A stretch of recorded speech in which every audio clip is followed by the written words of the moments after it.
UTV Boondockers. Today we're going to put in a Ford Escape wiper in this 2017 Polaris General 4. Now what I'm going to do when I make this video is give you measurements and everything, so if you wanted to put this in a different side-by-side, maybe some of this video will help you out. So you'll get the depth, the width, and all the other measurements as far as swing. I'm also running a Polaris windshield, a lock and ride, so some of you might be running a different brand of windshield, so these measurements might also help you out. So stay tuned, we're going to cover that, show you all the components, and everything will be down in the description, so you can buy all this stuff if you want to. Alright, well here's all the stuff we have. 16-inch wiper blade. And I got to give credit to, there's another guy out there that did this, I don't know his name, but he gave a lot of these parts and so on, so I'll know in a minute when I put it all together, but it's been super helpful. What this will do with the windshield I have, according to what this guy had in his build, is this will give, you know, a complete coverage in the whole windshield, plus this motor is 180-degree sweep, which is really, really nice. So, because right now, the one I have, as you can see there, it's small, it's tiny. And I thought for sure I could just use a hand one for a while. Well, it's all good until you're in a pretty good rain or mud gets up on there, you know, your hands are driving and doing other things, filming, so it's just going to be way better to do it this way. So anyhow, we have the wiper blade, I have the wiper arm, which looks very close to the one I have. Of course the switch, and these are always tricky, trying to get it to light up right, so I'm going to read this, go through that for you. These connectors that I'm going to cut this one and replace it that comes with. This guy's, let me see my hand, it's pretty small, so we'll see. There's a couple mounts it comes with. When you buy this, it comes with these two, this one you could thread a bolt through, this one is just a spacer of some kind.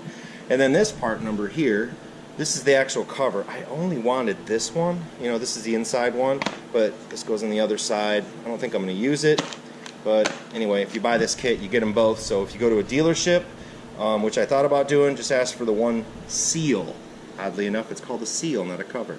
I got it at a local parts store. They just pulled it from a Ford dealership, and it's closer in town for me. So anyway, let's get into this. I'm going to remove the old wiper. I'm going to dry fit some of this stuff, check it out, and I'll be right back with you. Alright, so I learned a few things while dry fitting this. One, I had to drill my hole a little bit bigger in the windshield up there. Again, Polaris lock and ride, but whatever windshield you have, you're going to need about a 3/4 inch hole. So I just used the step bit, a lot easier, and just marked it. So the bolt that goes onto here is a 24mm. I'll have all this in the description as well. But it comes with all kinds of different washers and whatnot that comes with it. You're going to need this one, which has a little key on it. It locks, so put that down, and then you put this down. That's enough to put it in the windshield as is. Now once it's in there, you have a little bit of threads left over, and that's where you put in the black washer on the outside, and then of course the nut, and you're done. It does come with this, which has got a little taper to it. You don't even need it. So anyhow, what I've done is I soldered on these the wiring here. Now the wires that come out, black is ground, red is power to go to your switch, and the white one is a constant power return. So if you turn your machine off and it's in mid sweep on your windshield, that'll keeping positive to this white wire here will return the wiper back to its resting position. So a couple tips, I'll also throw those in there for those that just want a quick reference. I better keep that tip away because the soldering iron's hot. Next up, I'm going to probably get all the wiring ready to go and fish it down in. I'll show you here where I'm going to run it. Buddy of mine showed me this. Kind of felt like a complete moron, so maybe I'll save you some trouble. I've been running the wires right down through here. Well, there is a hole right here in the top and the support. And it goes all the way down. It pops out down here. So what I'm going to do is just feed a wire down in from the top to the bottom. Once it comes out, tie a wire to it, fish it through. And then I'll wire them down here. That is a pain in the butt. In that little area right there to fish the wire through. No matter what, even however you route it. But that's what's coming next. So I'm going to get all that going. Probably mount it up in here. And then we'll pick it up from there, and I'll show you the next steps, which is basically popping a hole in. I have one switch left. Yes, I've been saving it.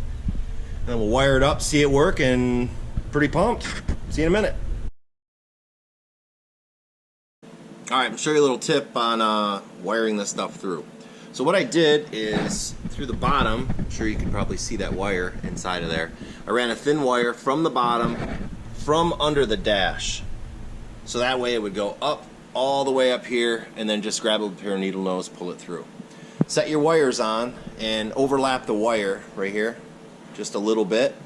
wrap some electrical tape around it, and then we're going to fold this back over real nice and tight, even to use a pair of dikes or needle nose or something, and then tape that up. And then we're going to pull this thing through gently, and once you get it all the way down to the bottom, you can just snip all the wires and you can feed it all the way through. So what I did here is I put a big thing of shrink tube on it, and I'm going to run these all the way through, and that should be enough wire to get to where I need to go. So I'm going to run that, and we'll be back in a minute with. Okay, to round out the wiring that we had done, I ran all 3 of the wires up here. Of course, the positive that actually came from the motor went down to my switch. The switch orientation I chose was this left-hand side one, and this is the one in the wired switch. So this bottom one in the back goes off to the actual motor itself, and this one off to the power to the battery. And then the ground, I tied that into the ground wire that came from the motor. So the third wire, which is the white one, okay, that one I tied into this yellow and ran it to my positive. So if you look at the 3 wires that come out of it, the black is obviously the ground, the red is the switch to the motor, and then the white one that comes out of the motor is for parking.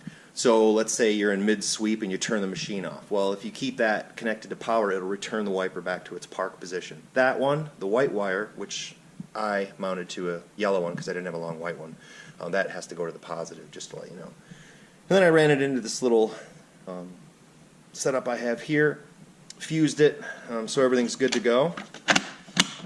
Now, as far as the wiper, there was some modification that had to be done. I think I covered earlier. The main hole, I am in this particular Polaris lock and ride windshield.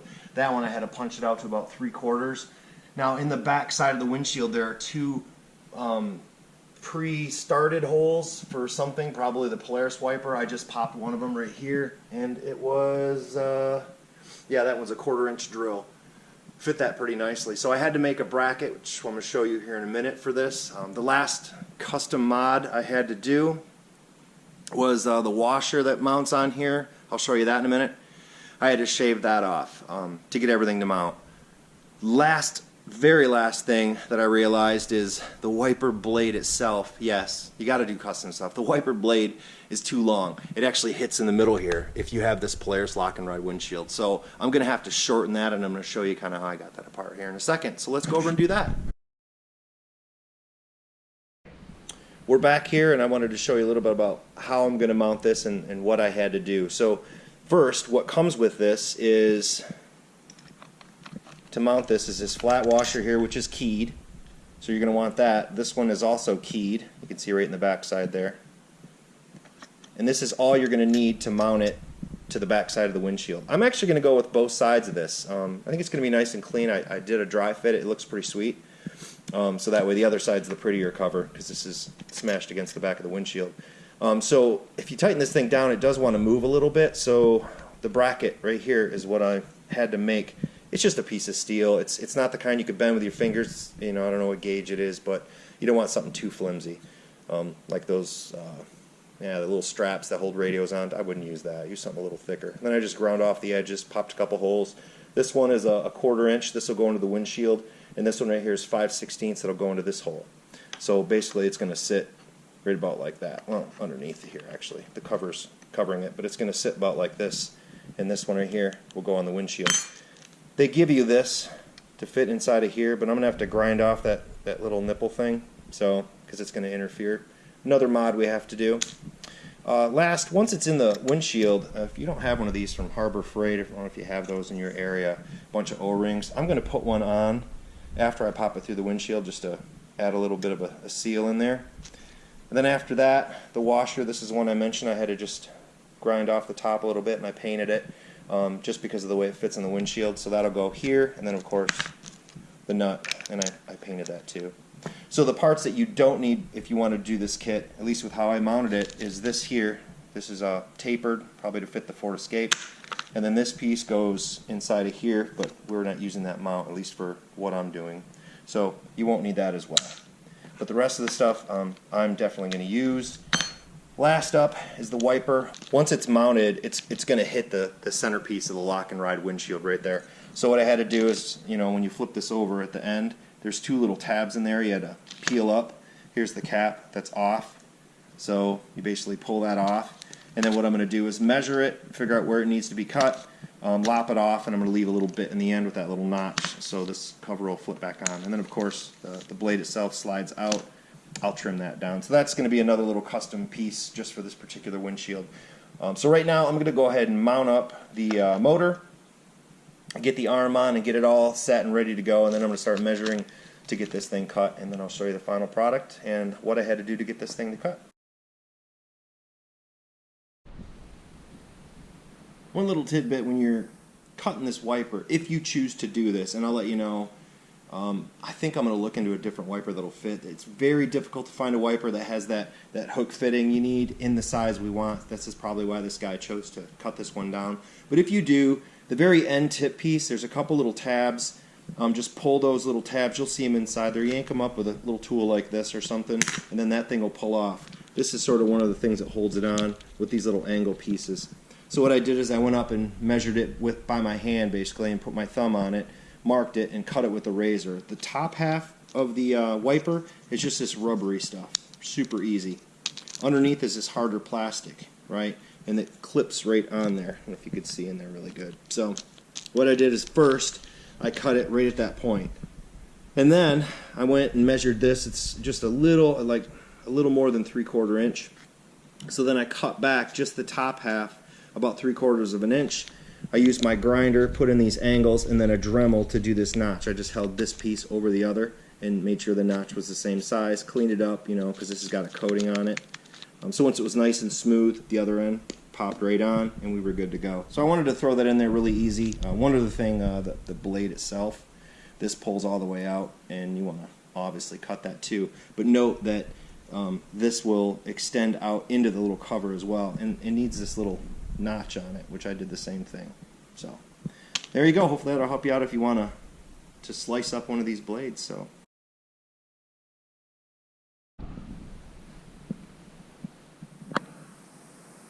alright, so I gotta say I'm pretty happy with it. Shortening the wiper was interesting to say the least. I had to trim it off that end. Basically I had to take off about 3.5 inches, and you can see the pattern here because I've been working in the shop and there's dust all over the rig. That has a pretty good sweep right there. That has pretty good coverage, and the park is over there on the passenger side. So I wanted to show you how I hooked it up on the inside. You could see the bracket in there that I had made. It works actually quite well. Just bent it up on the vise, like I said earlier, just some scrap steel, and I had some nuts and bolts laying around. I used Nylock nuts for this, just because I don't want it to vibrate loose or whatever. And then I also decided to throw a little Loctite blue on the main nut that holds the motor in. And you can see here too, I decided to put the whole cover on, so it looks pretty nice.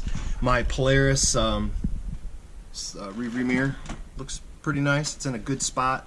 Actually I got it in that little groove there. So overall it is very nice. So for those that are curious about the size of this thing, so the overall depth of this is about what, 2 3/4 deep, and that is, you know, from here to here. So if you wanted to put it on another side-by-side or anything for that matter.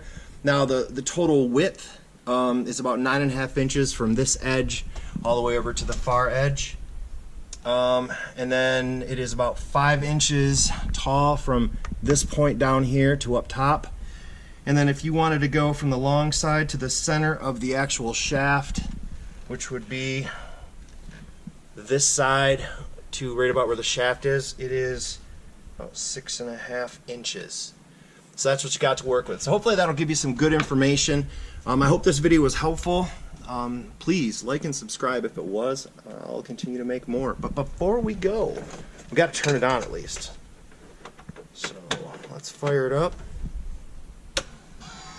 Oh yeah, so much better than hand wiping. It's pretty dry, so she's moving a little slow. And it parks. Nice. Thanks everybody. Have a great day.